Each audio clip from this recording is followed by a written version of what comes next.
2 দিনের রাষ্ট্রীয় সফরে ঢাকায় কাতারের আমির Sheikh Tamim bin Hamad Al Thani. সোমবার বিকেলে একটি বিশেষ ফ্লাইটে করে আসেন তিনি। বিমানবন্দরে তাকে স্বাগত জানান রাষ্ট্রপতি মোহাম্মদ শাহাবুদ্দিন। মঙ্গলবার সকালে প্রধানমন্ত্রীর কার্যালয়ে আসেন কাতারের আমির। সে সময় তাকে ফুল দিয়ে স্বাগত জানান প্রধানমন্ত্রী শেখ হাসিনা।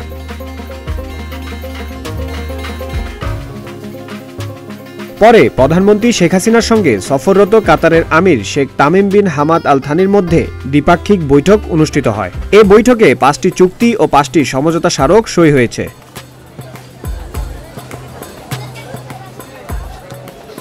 চুক্তিগুলো হলো দ্বৈতকর পরিহার, আইনগত বিষয়ে সহযোগিতা, সাগরপথে পরিবহন, বিনিয়োগ উন্নয়ন ও সুরক্ষা এবং যৌথ ব্যবসা পরিষদ গঠন সংক্রান্ত চুক্তি।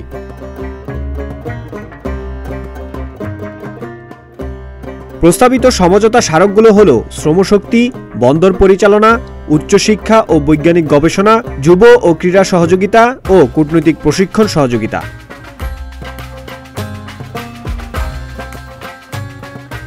এছাড়া মিরপুরের কালশী এলাকার বালুর মাঠে নির্মিতব্য পার্ক ও ইসিবি চত্বর থেকে কালশী উড়াল সড়ক পর্যন্ত সড়কটি কাতারের আমিরের নামে নামকরণ করা হয়।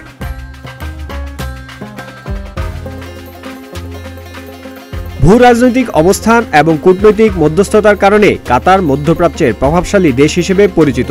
মধ্যপ্রাচ্যের এই দেশ বাংলাদেশের অন্যতম শ্রমবাজারও। কাতারে কাজ করছেন 4 লাখেরও বেশি বাংলাদেশি। পেট্রোলিয়াম সমৃদ্ধ কাতার জ্বালানি আমদানির ক্ষেত্রেও বাংলাদেশের জন্য গুরুত্বপূর্ণ উৎস।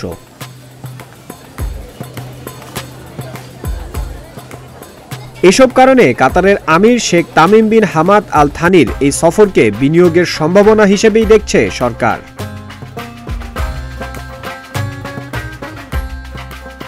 প্রধানমন্ত্রী শেখ হাসিনার নেতৃত্বে আওয়ামী লীগ টানা 4র্থ মেয়াদের সরকার গঠনের পর মধ্যপ্রাচ্যের কোনো দেশ থেকে এটি প্রথম উচ্চ পর্যায়ের রাষ্ট্রীয় সফর।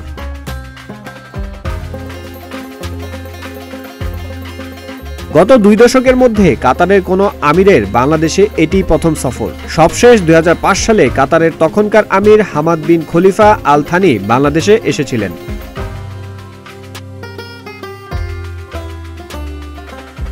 বাংলাদেশের রাষ্ট্রপতি শাহাবুদ্দিন ও প্রধানমন্ত্রী শেখ হাসিনার বিশেষ আমন্ত্রণে ঢাকায় এসেছেন তিনি।